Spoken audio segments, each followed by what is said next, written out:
واحلل عقدة من لساني يفقهوا قولي ربنا زدنا علما وارزقنا فهما والحقنا بالصالحين أما بعد.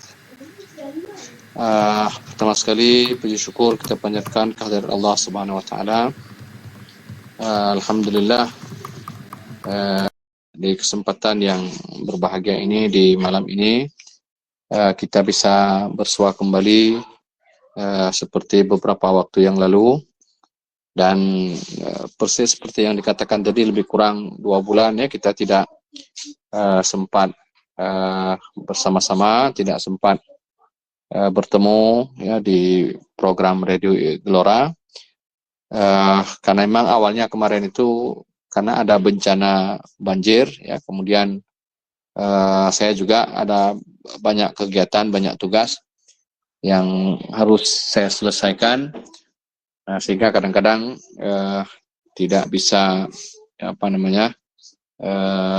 membersamai teman-teman di program Gelora Radio ini.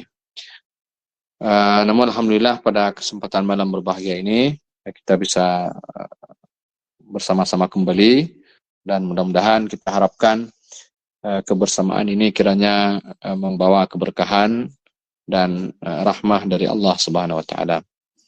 Kemudian salawat dan salam tidak lupa kita sampaikan kepada Rasulullah sallallahu alaihi wasallam, kepada keluarganya dan juga kepada sahabat-sahabatnya.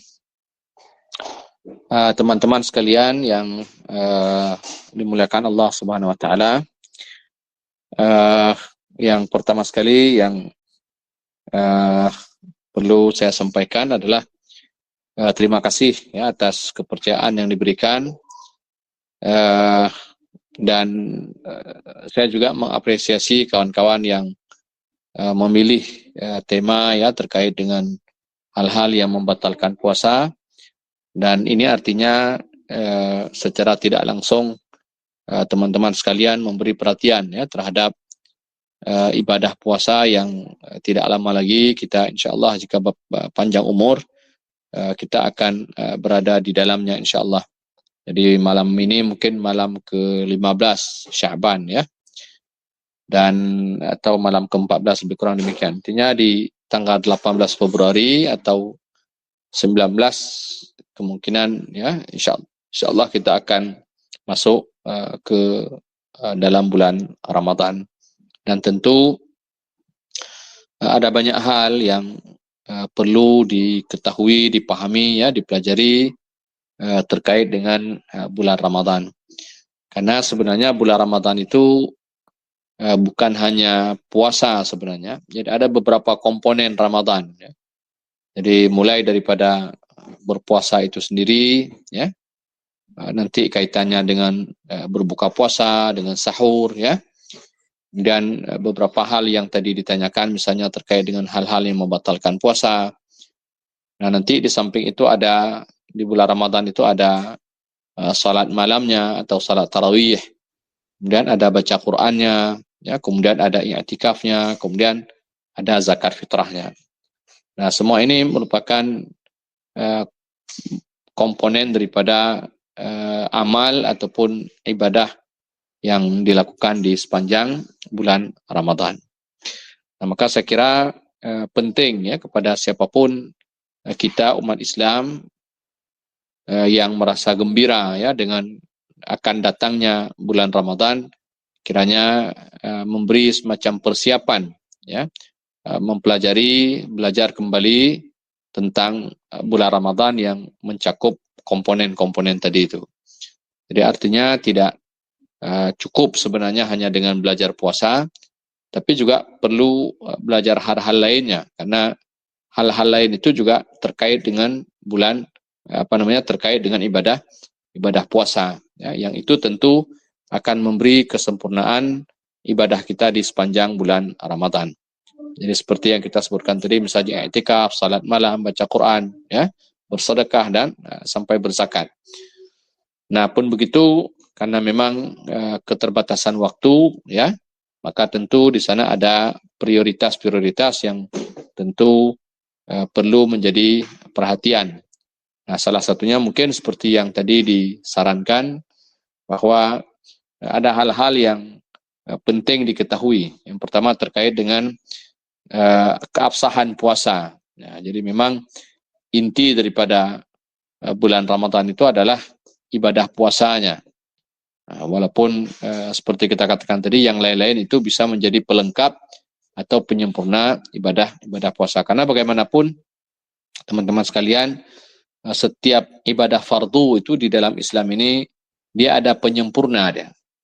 Jadi ada penyempurna. Jadi penyempurna wajib itu adalah dengan perbuatan sunat.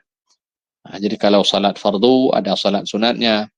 Nah begitu juga dengan puasa Ramadan. Jadi ada banyak hal di dalam bulan Ramadan itu yang itu menjadi penyempurna perbuatan fardu, yaitu puasa Ramadan itu sendiri, seperti misalnya salat malam, baca Quran, bersedekah, i'tikaf. Nah itu semua akan menjadi penyempurna ya terhadap ibadah fardu berupa puasa Ramadan yang kita kerjakan.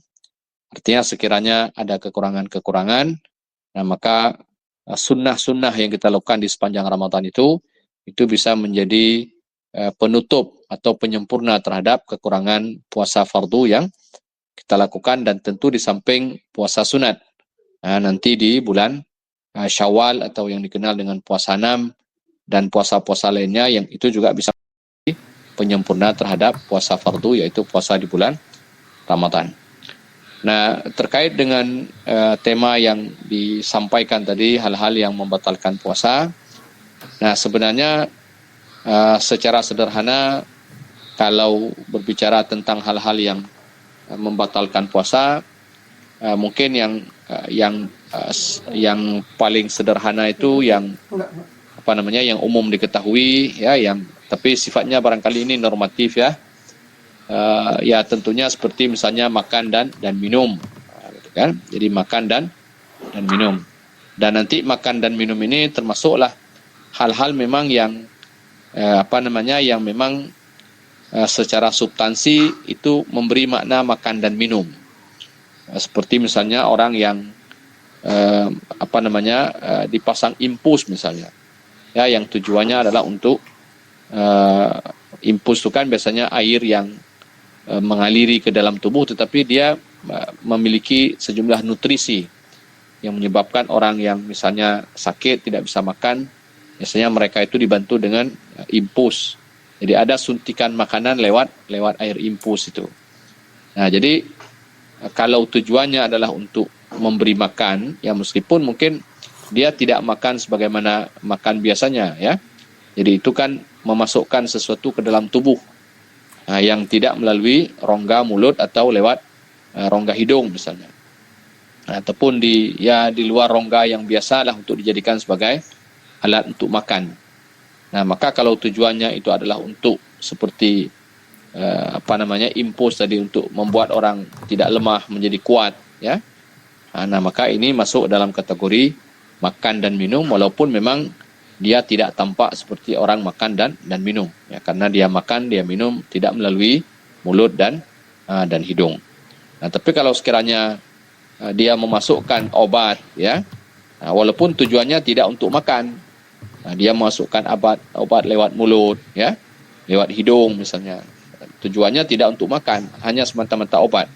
Nah, maka itu tidak selisih para ulama bahwa itu tidak dibolehkan.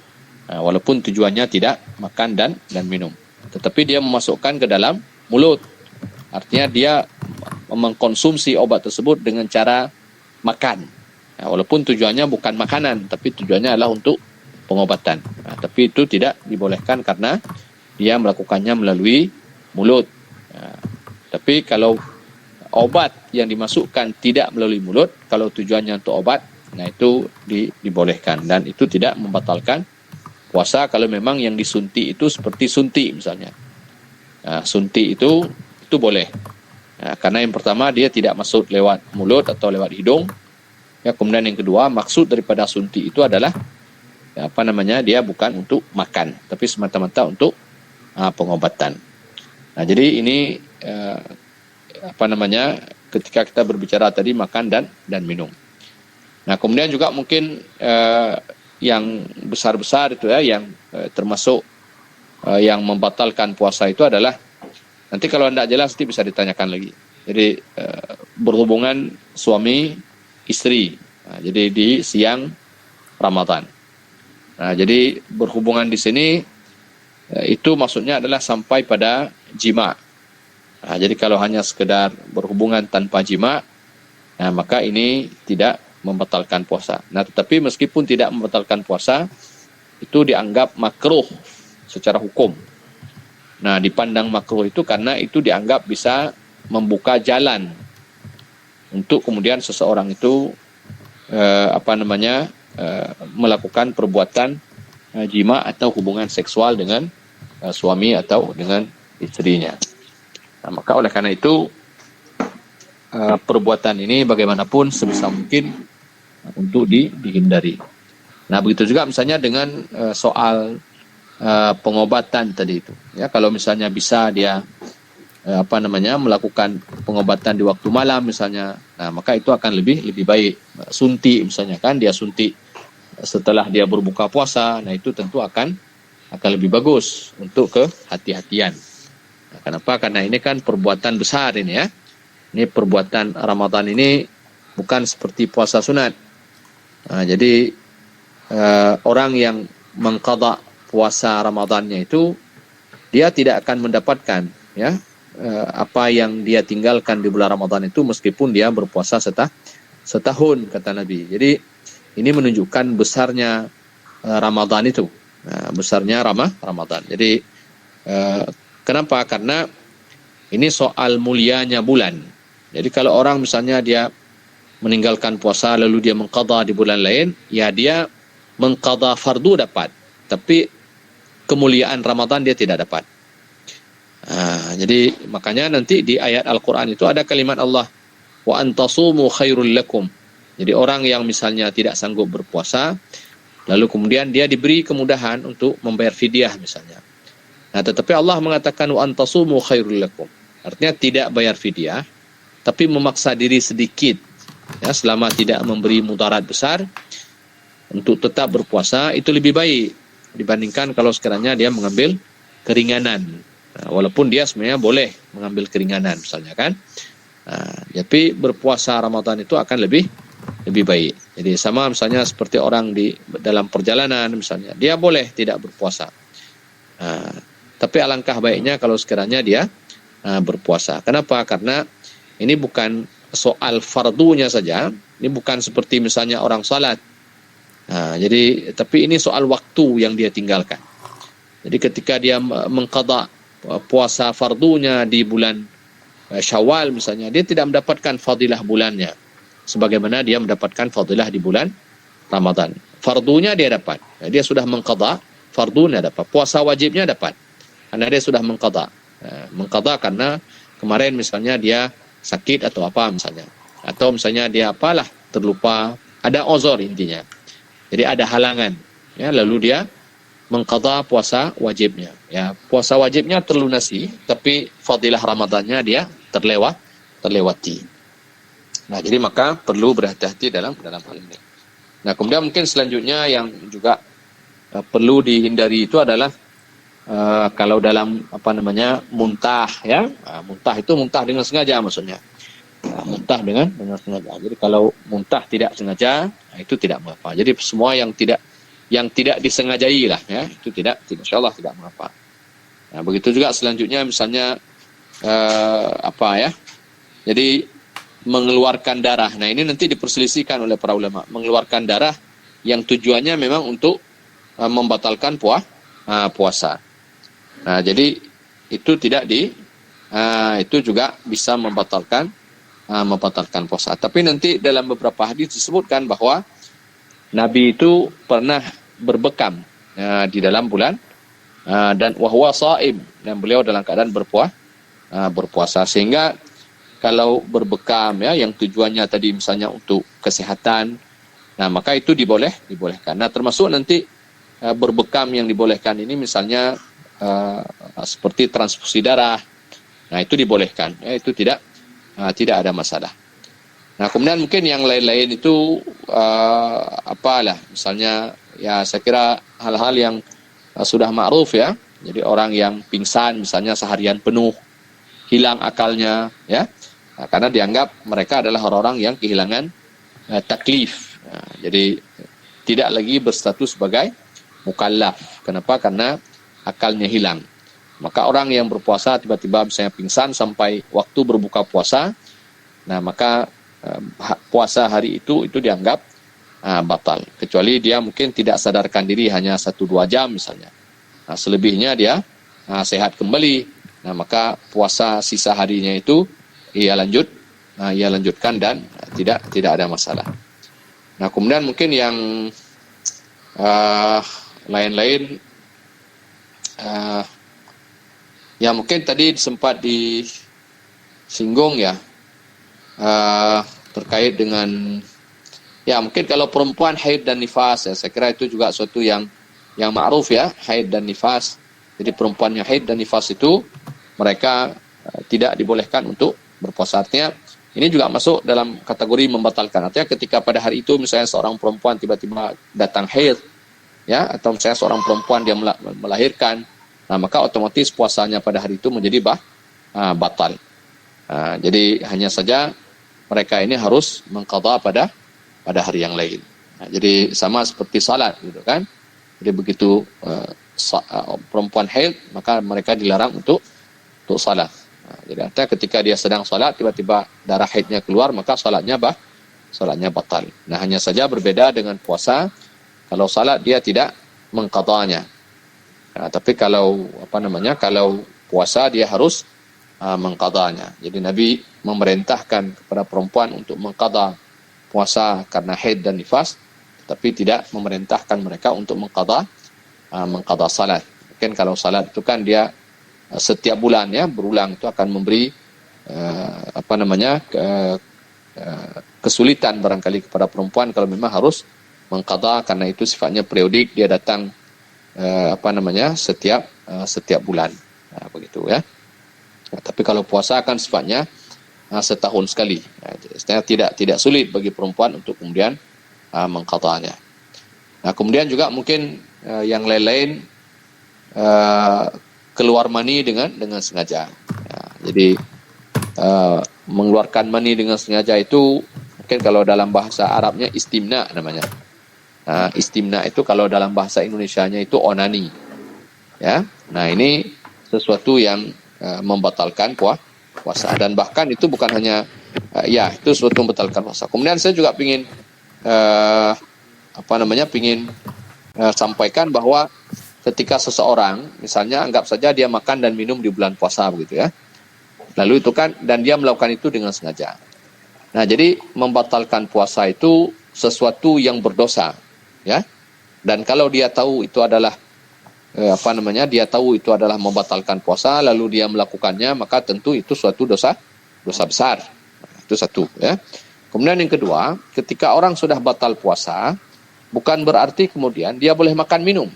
Nah, ini perlu dicatat, perlu diperhatikan bersama. Jadi ketika misalnya dia sudah batal puasanya misalnya, dia sudah batal puasa. Apakah batal puasa ini misalnya karena makan dan minum yang disengaja tadi, atau misalnya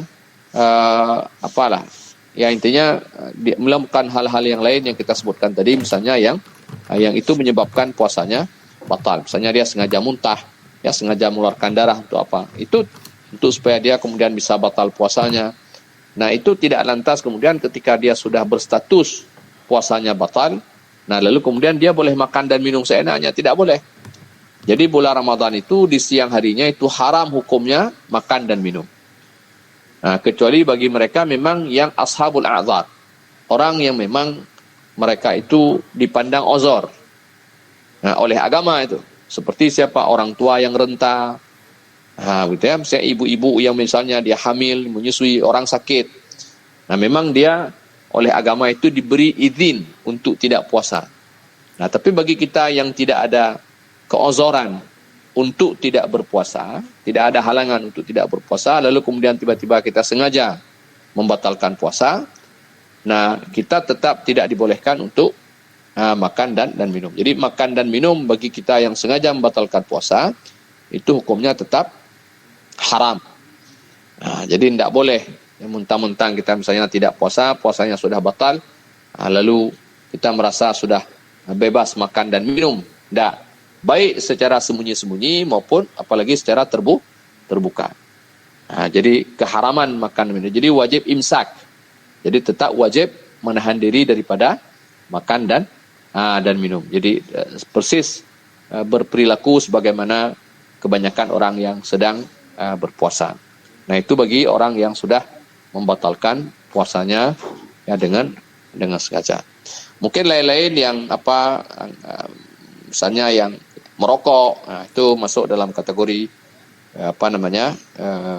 makan dan minum. Itu oleh para ulama memasukkan merokok itu memasukkan sesuatu ke dalam badan, ya, melalui hidung atau melalui mulut.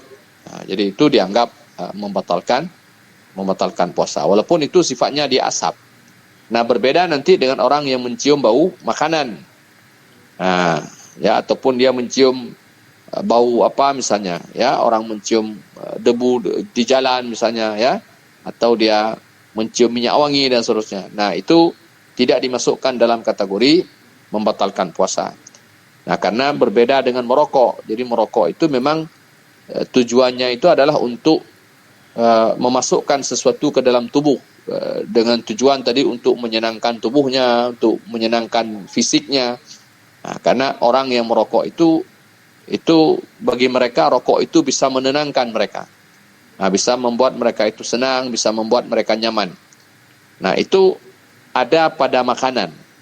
Jadi makanan itu secara hormonal, ya, secara psikologis itu orang yang makan ketika kenyang itu menenangkan.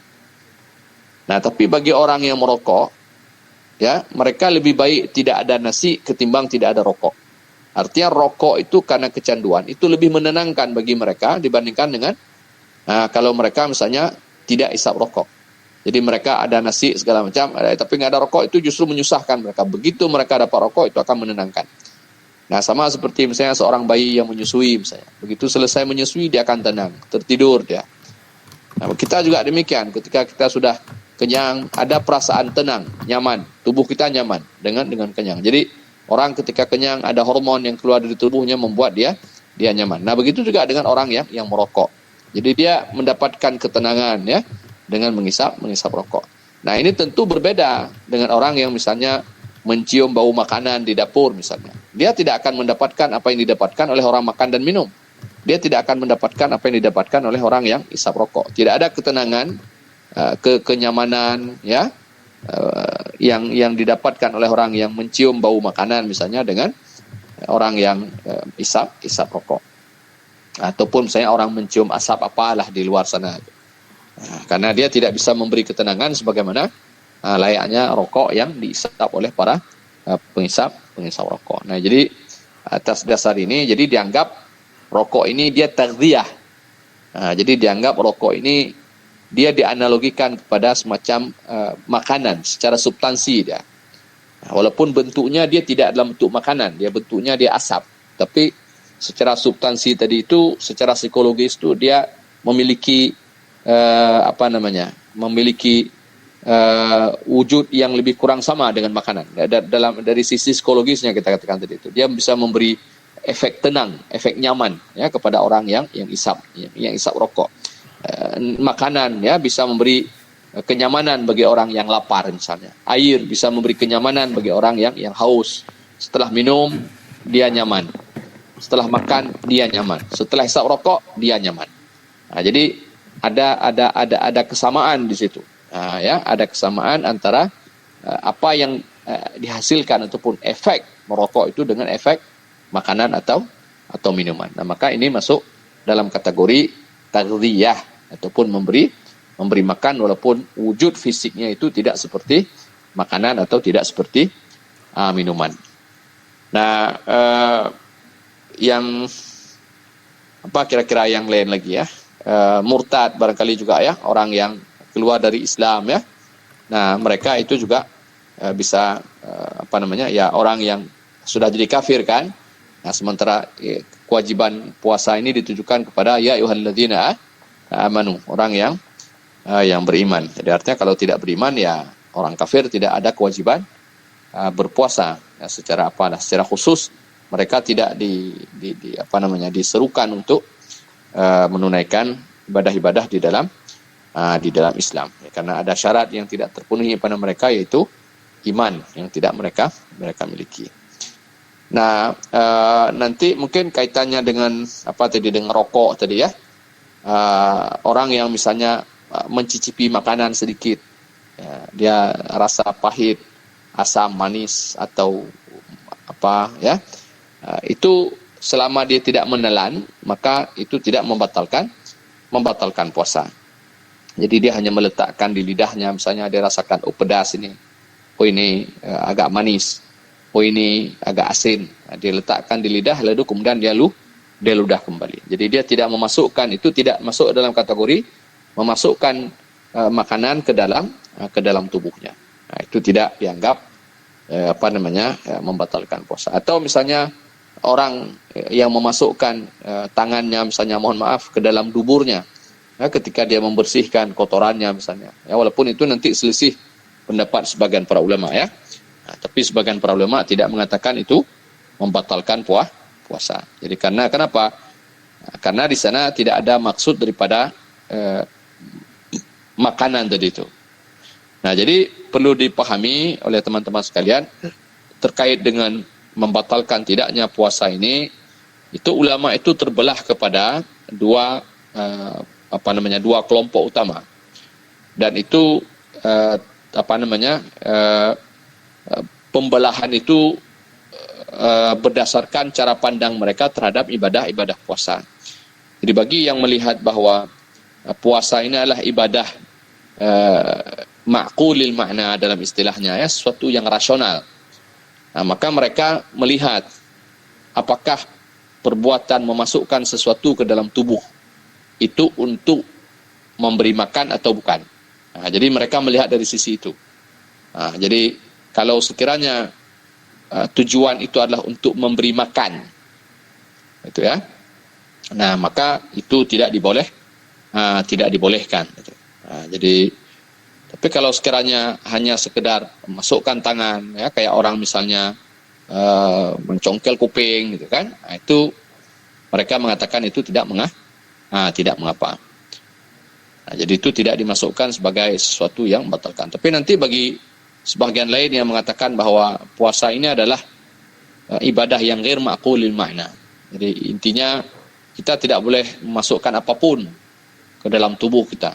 Nah, maka dalam pendapat ulama ini, maka selagi ketika kita memasukkan sesuatu, nah, apakah tujuannya untuk makan atau bukan makan, maka itu tidak dibolehkan dan itu bisa membatalkan puasa.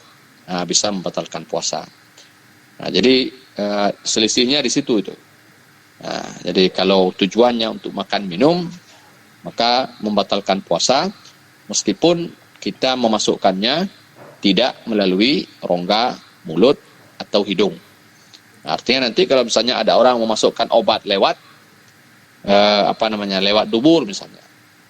Nah, bagi yang pendapat tadi itu yang melihat puasa ini adalah suatu yang perbuatan yang tidak dipahami maksudnya, yang ghair ma'qulil makna, yang tidak logis menurut akal pikiran manusia. Nah, maka bagi mereka itu membatalkan puasa.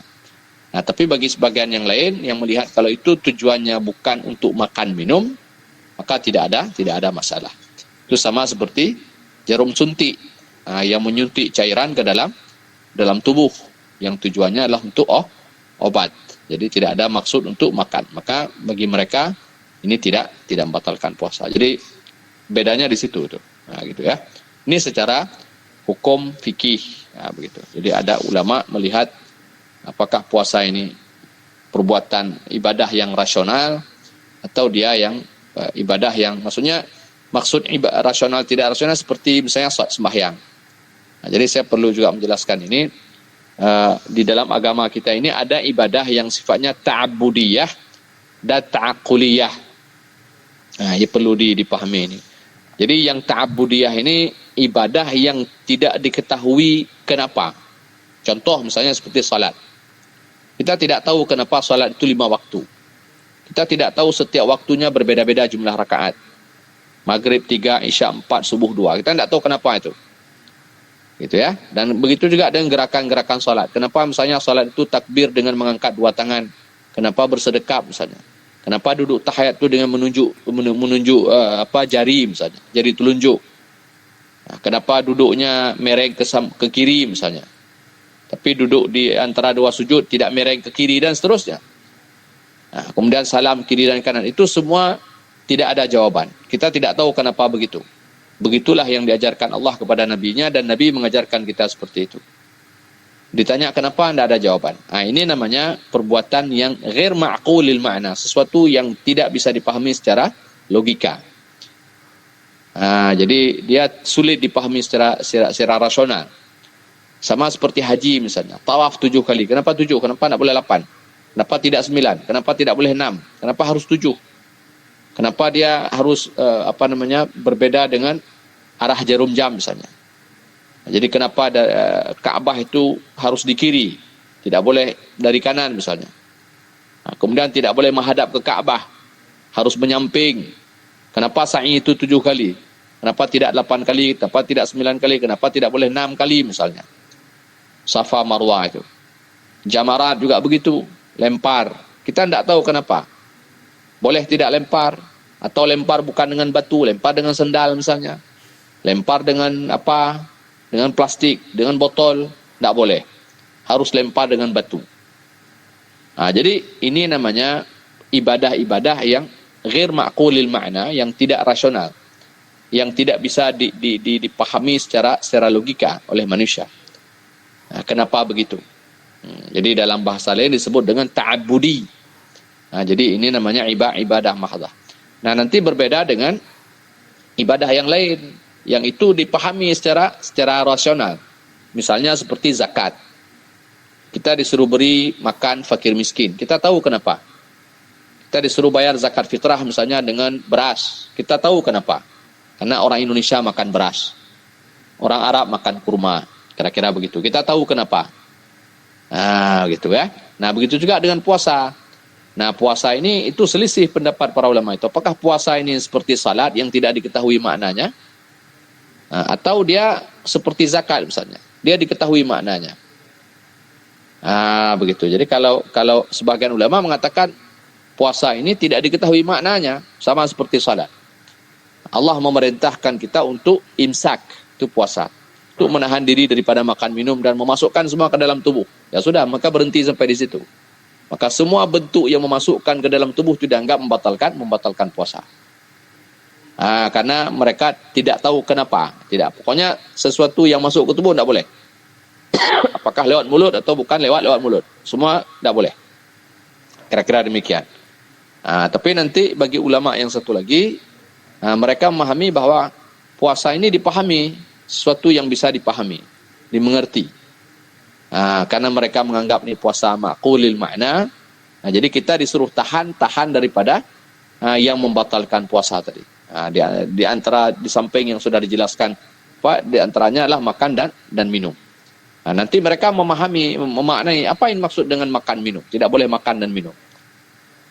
Jadi mereka mencari makna makan dan minum. Jadi kalau misalnya itu adalah untuk makan minum, kalau tujuannya makan minum seperti yang kita jelaskan tadi, maka ini membatalkan. Kalau tujuannya tidak untuk makan minum, walaupun masukkan sesuatu ke dalam tubuh, maka tidak membatalkan puasa.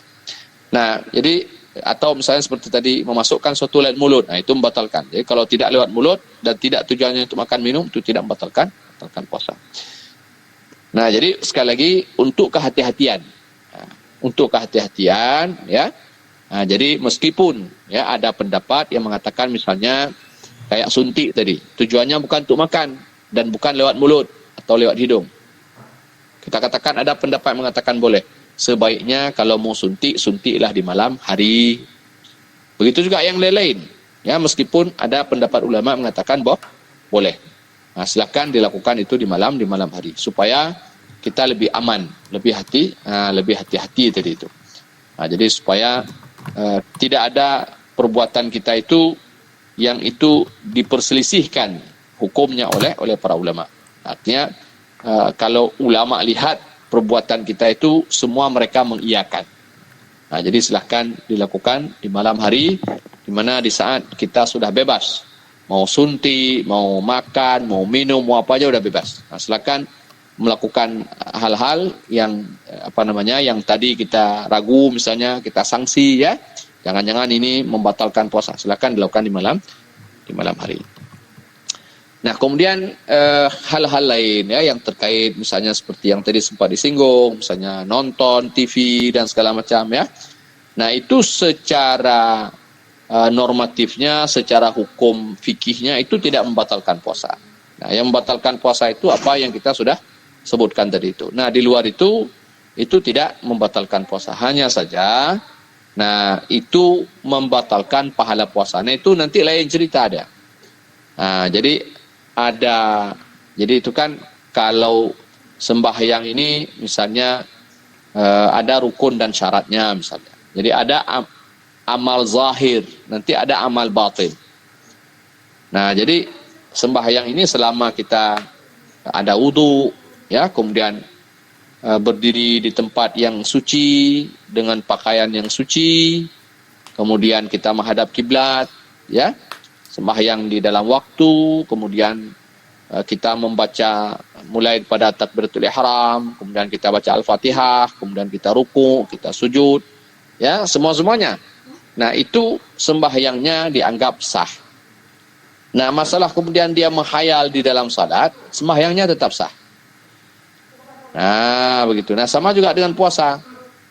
Jadi orang puasa, selama dia tidak melakukan hal-hal yang membatalkan puasa tadi, puasanya tetap sah. Meskipun sepanjang puasa dia main TikTok. Meskipun sepanjang puasa misalnya dia nonton film. Meskipun sepanjang puasa dia main aja. Gitu ya. Jadi walaupun misalnya hari itu dia tidak sembahyang, tidak sholat, puasanya sah. Begitu dia. Ya, walaupun dia mungkin kira-kira yang dilakukan, ya. Nah, jadi dia puasanya sah. Nah, tetapi apakah kemudian puasanya diterima oleh Allah? Itu lain lagi ceritanya itu. Nah, jadi kalau bicara yang kita sampaikan di awal tadi itu soal keabsahan puasa. Nah, jadi orang kalau menghindari apa-apa yang kita sampaikan tadi, makan, minum dan segala macam, itu jima di bulan Ramadan gitu kan. Dia tidak onani dan sejenisnya. Nah, itu semua itu membuat puasanya sah. Kalau puasanya sah artinya secara hukum, ya, fardunya telah tertunaikan. Kewajibannya telah tertunaikan. Jadi dia sudah selesailah kewajibannya dengan Allah itu. Tetapi apakah kemudian Allah terima atau tidak? Nah, itu cerita lain. Apakah kemudian dia dapat pahala atau tidak? Nah, itu cerita lain. Nah, jadi ini soal kualitas berpuasa. Nah, tentu kita perlu memperhatikan hal ini. Jadi bukan hanya soal sah tidaknya, ya. Bukan hanya soal puasa kita sudah selesai tertunaikan kewajiban. Nah, saya kira tentu tidak hanya sampai di situ, dan lebih penting juga daripada itu, tidak kurang penting daripada keabsahan puasa tadi secara lahiriah, kita juga perlu memperhatikan puasa secara batiniah. Nah, jadi kalau dalam sembahyang tadi kita katakan ini soal khusyuk kita dalam salat. Itu penting diperhatikan. Begitu juga dengan puasa. Nah, jadi puasa ini juga butuh kepada khusyuk. Apa khusyuk puasa? Ya, misalnya sepanjang puasa itu ya kita menyibukkan diri dengan hal-hal yang mendekatkan kita kepada Allah Subhanahu wa taala. Jadi misalnya di sepanjang harinya sering-sering berada di masjid misalnya. Ya, atau kalau di rumah misalnya perbanyak baca Quran. Begitu ya. Atau rajin-rajin menghadiri majelis-majelis pengajian. Supaya apa? Supaya kita disibukkan dengan kebaikan. Supaya apa? Supaya puasa yang cukup syarat dan rukunnya tadi itu kiranya diterima oleh Allah Subhanahu wa taala. Di malam hari juga begitu. Jadi jangan hanya di siang hari, di malam hari juga penting. Untuk memastikan bahwa puasa kita di siang hari tadi diterima oleh Allah Subhanahu wa taala. Malam hari juga begitu. Kita datang ke masjid, ya. Jadi ikuti salat tarawih, bertadarus dan lain-lain. Nah, jadi ini semua apa? Untuk membuat ibadah kita ini sempurna, membuat ibadah kita ini bisa diterima oleh Allah Subhanahu wa taala. Jadi sekali lagi itu main dan segala macam ya, nonton, dengar lagu atau segala macam lah. Atau misalnya orang pusing sana, pusing sini ya, keliling-keliling, jalan sana, jalan sini gitu kan. Jadi itu tidak membatalkan puasa. Nah, tetapi itu tentu akan menggerogoti nilai ibadah kita di hadapan Allah Subhanahu wa taala. Makanya nanti oleh para ulama mengatakan itu perbuatan yang makruh dilakukan di bulan puasa. Sama seperti misalnya suka mandi misalnya, lama di kamar mandi, ya berdingin-dingin, itu nggak bagus. Karena akan mengurangi nilai puasa itu. Karena puasa itu sifatnya ya kita itu berlelah letih dalam berpuasa itu kan, kita menahan haus. Kok tiba-tiba kemudian kita asik mengulum es misalnya, walaupun kita tidak menelan, ya itu tidak boleh. Makanya di bulan puasa itu tidak bagus, ya banyak kali memasukkan air ke dalam hidung dan seterusnya. Jadi sekedarnya saja. Kenapa? Karena takut hal itu bisa pertama memasukkan itu ke dalam rongga mulut, ya, memasukkan itu ke dalam tubuh. Kemudian yang kedua, itu karena dianggap menghilangkan substansi daripada puasa yang tujuannya tadi agar kita ini betul-betul merasakan kelelahan, ya, kita merasakan kepanasan, kira-kira demikian. Jadi ada nilai ataupun esensi daripada puasa itu yang kita dapatkan. Dan kita tidak akan dapatkan kalau misalnya kita sibuk, ya, lalai dengan dunia kita itu yang tidak yang tidak bermakna atau yang menjauhkan kita dari Allah Subhanahu wa taala. Sibuk orang ya ngobrol sepanjang hari misalnya atau apalah. Ya kalau sekarang ya mungkin ya, seperti tadi orang main TikTok dan seterusnya ataupun orang nonton apa. Nah, ini semua pastinya menjauhkan kita daripada nilai-nilai ibadah puasa. Dan itu hukumnya makruh. Tapi berbeda kalau misalnya hanya sekedar melihat WA, ada informasi apa, itu tidak masalah ya. Sama juga seperti kita misalnya baca berita, misalnya kan, ada pengumuman, ada berita apa, ya itu tidak ada masalah. Itu tidak mengurangi pahala yang begitu-begitu. Karena itu sesuatu yang penting, membaca berita hari ini misalnya. Terserah apakah itu tentang politik, tentang apa saja. Karena berita itu juga penting. Itu juga bagian pada pengetahuan. Yang begitu-begitu tidak ada masalah. Tapi yang sifatnya hiburan, entertainment, ya, yang begitu-begitu itu tidak penting. Jadi yang itu tidak memberi pencerahan kepada kita orang Islam, ya, tidak memberi kita, jadi kita tidak membuat kita maju, ya. Itu yang tidak penting. Yang tidak penting itu dihindari. Karena itu bisa meruntuhkan nilai-nilai ibadah puasa kita di hadapan Allah Subhanahu wa taala. Saya kira demikian dulu, ya. Mungkin ada hal-hal yang ingin ditanyakan, dipersilahkan. Wallahu a'lam. Baik, silakan Bang Adel jika ada. Ya, baik Ustaz. Assalamualaikum. Waalaikumsalam. Saya ada satu pertanyaan Ustaz. Tadi Ustaz menyinggung mengenai orang yang sengaja membatalkan puasa, ya. Ya. Saya punya satu pertanyaan, karena dulu pernah melakukan perjalanan adalah ke Aceh Selatan. Sedangkan yang melakukan perjalanan ini kan musafir.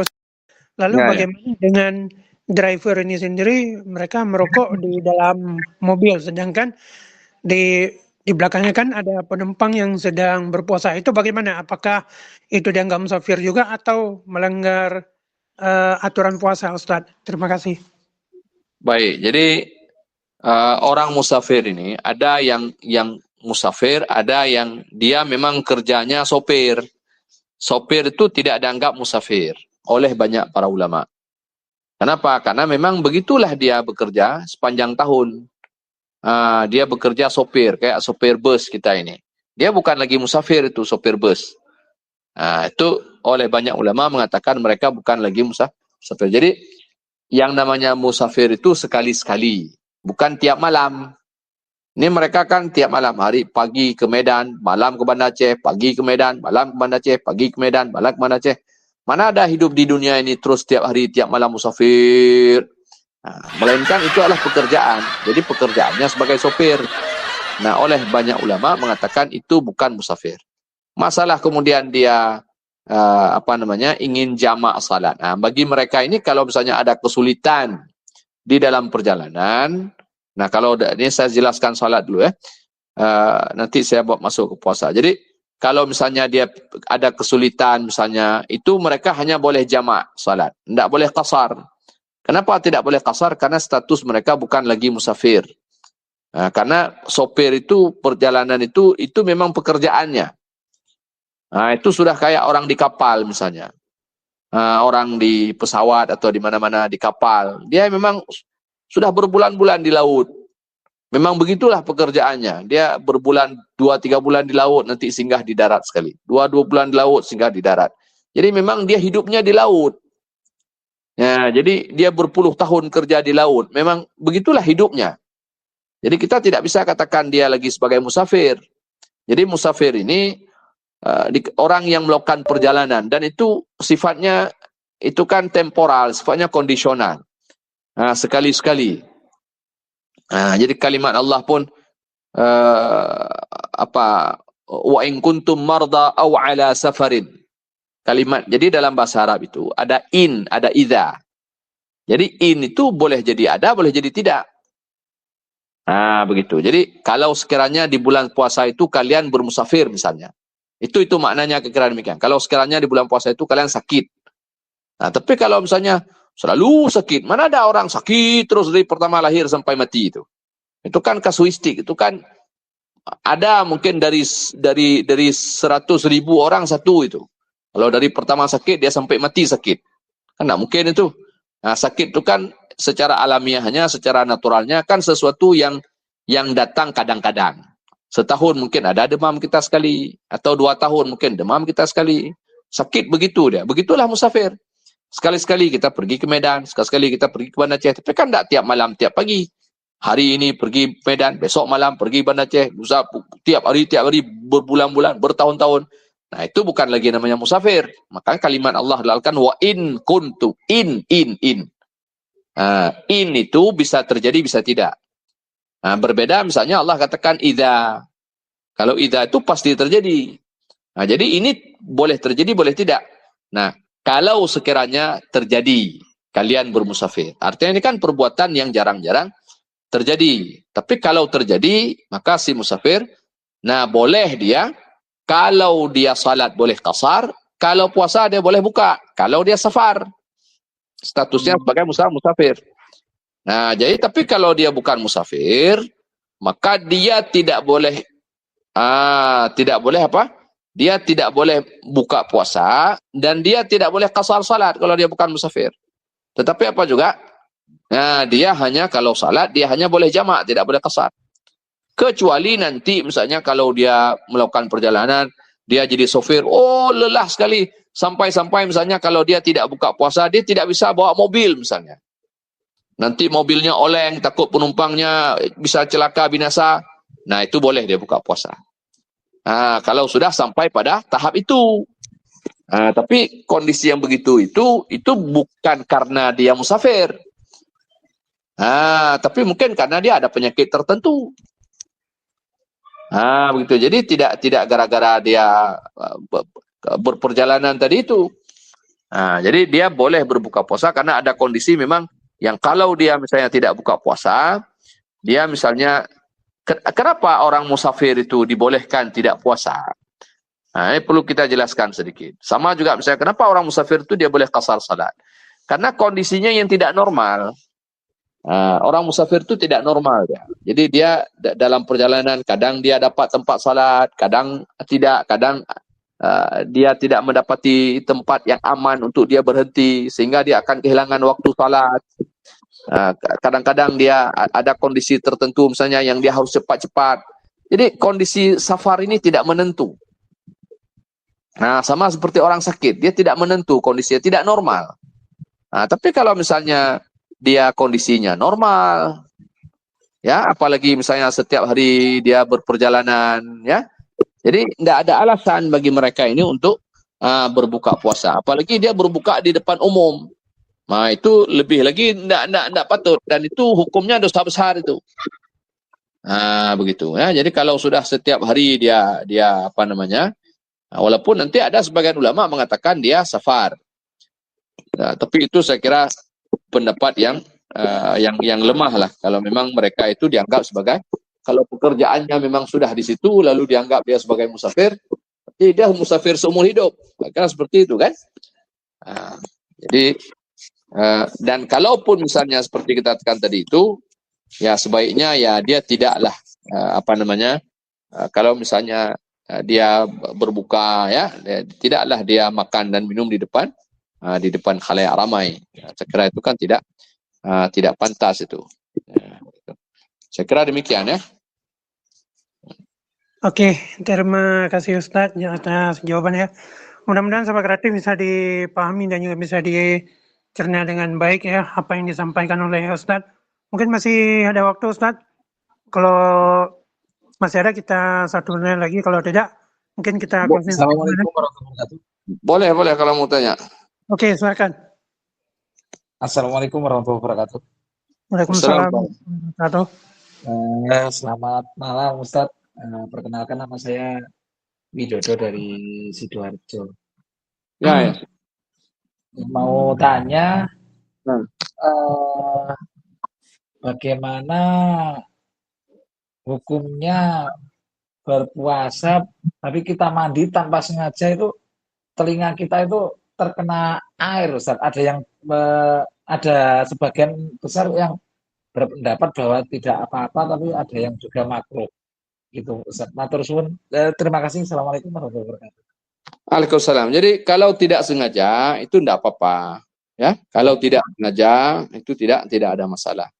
Nah, tetapi kalau sengaja memasukkan air ke dalam rongga, nah itu balik lagi pada cerita tadi itu. Jadi tujuan memasukkan air ke dalam rongga itu untuk apa? Nah, saya kira nggak ada orang yang ingin memasukkan air ke dalam rongga telinga kan. Karena juga tidak enak, itu tidak nyaman orang memasukkan air ke dalam rongga telinga itu. Nah, jadi kalau mengacu kepada pendapat ulama yang melihat puasa itu sebagai perbuatan yang ghair ma'qulil ma'na, memasukkan air dengan sengaja ke dalam telinga, walaupun tujuannya bukan untuk makan minum, pokoknya udah memasukkan sesuatu ke dalam tubuh, itu dianggap batal puasa. Itu ya. Nah, tapi bagi sebagian ulama yang melihat bahwa itu tidak itu tidak masuk ke dalam tubuh, dia hanya nyangkut di rongga telinga ini. Nah, maka bagi sebagian mereka ini menganggap itu tidak membatalkan puasa, apalagi itu dilakukan tidak dilakukan dengan sengaja. Maka pun begitu, sekali lagi kita katakan perlu berhati-hati dan untuk dihindari. Nah, meskipun memang itu tidak memasukkan air ke dalam tubuh pada hakikatnya. Dia kan hanya sangkut di rongga itu, dia itu di luar itu. Artinya kalau kita pandai, kan biasanya kalau ada air yang masuk ke telinga, kita ambil air yang lain, kita coba pancing dia bisa keluar lagi. Itu tandanya dia tidak nyungsep masuk ke dalam tubuh. Nah, dia hanya nempel di luar itu. Sama juga seperti orang istinsyak. Ya. Jadi istinsyak ini kan memasukkan air ke dalam hidung. Cuman kalau istinsyak beneran itu kan dia menghirup air tuh. Maka istinsyak seperti itu tidak digalakkan untuk bulan puasa.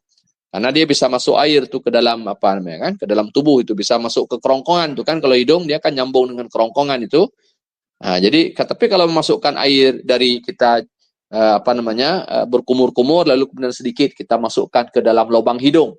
Ya, seukuran masuk 2 jari kita ke dalam lubang hidung. Nah, itu tidak ada masalah. Nah, saya melihat air yang masuk ke telinga itu seukuran itulah kira-kira. Nah, dia mungkin agak sedikit lebih dalam dari rongga hidung. Tapi yang jelas air itu dia tidak masuk ke dalam tubuh, dia nyangkut di situ itu.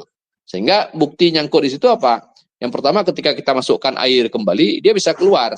Kemudian yang kedua, dia bukti nyangkut di situ ketika kita kita pukul kepala kita itu, dia berdengung dia.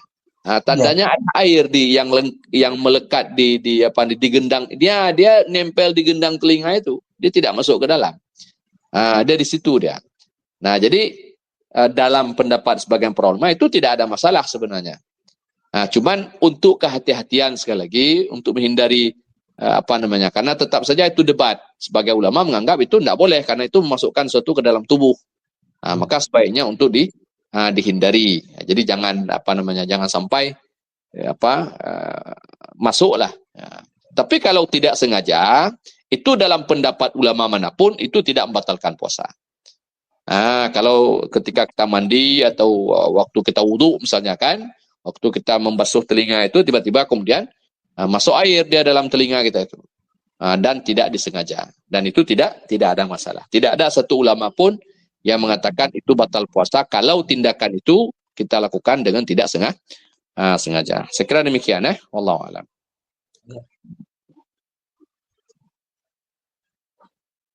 Kreatif yang sudah menyampaikan materinya, semoga bermanfaat untuk kita. Mungkin bisa penutup Ustadz, apa yang bisa kita ambil dari pelajaran dari tema kita di malam hari ini. Baik, jadi untuk penutup, yang pertama kita sebagai umat Islam ya, terutama bagi kita yang sudah mukallaf, punya satu tanggung jawab moral lah ya, karena sebentar lagi kita akan sampai di bulan Ramadan, maka tentu perlu ada persiapan-persiapan ya, untuk mematangkan keberadaan kita masuk ke dalam bulan suci tersebut. Nah, kemudian yang kedua, bahagian daripada mempersiapkan diri itu yang paling penting saya pikir seperti yang tadi kita singgung di awal, mempelajari kembali ya. Jadi semacam refreshment lah. Jadi kita menyegarkan kembali ingatan kita tentang puasa Ramadan ini, ya, terutama tentang ibadah puasa tadi. Jadi mana hal-hal yang dibolehkan, mana yang tidak, ya, sehingga kemudian amalan fardu puasa kita di bulan Ramadan itu kiranya betul-betul sahih, ya, betul-betul absah, dan sebisa mungkin amalan kita itu bisa diterima oleh Allah Subhanahu wa taala. Nah, tentu hal-hal lainnya yang terkait dengan bulan Ramadan. Dan tentu juga mungkin saya pesankan sedikit lagi bahwa mumpung kita sekarang ini masih di bulan Syaban, mungkin seperti puasa sunat ya. Itu saya kira penting untuk diperbanyak sejak dari awal ini. Sejak dari sekarang ya perlu melatih diri untuk membiasakan diri dengan berpuasa. Ya, jadi apakah puasa Senin Kamis atau puasa Senin, Selasa, Rabu dan Kamis, dan seterusnya lah. Asal tidak berpuasa pada hari Jumat secara bersendirian. Selebihnya silakan berpuasa pada hari apa saja. Jadi itu untuk kemudian lebih memudahkan kita berada di dalam bulan Ramadan. Begitu juga dengan Al-Quran, kita sudah mulai membuka kembali sejak dari sekarang ya. Jadi jangan semua start di bulan Ramadan kita akan kewalahan. Saya kira demikian ya, wallahu a'lam. Mudah-mudahan sekali lagi ada faedah dan manfaat. Terima kasih atas segala perhatian dan mohon maaf atas segala kekurangan. Saya akhiri dengan subhanakallahumma wa bihamdika asyhadu an la ilaha illa anta astaghfiruka wa atubu ilaik. Assalamualaikum warahmatullahi wabarakatuh. Waalaikumsalam warahmatullahi wabarakatuh. Baik, terima kasih sahabat kreatif dan pemirsa dimanapun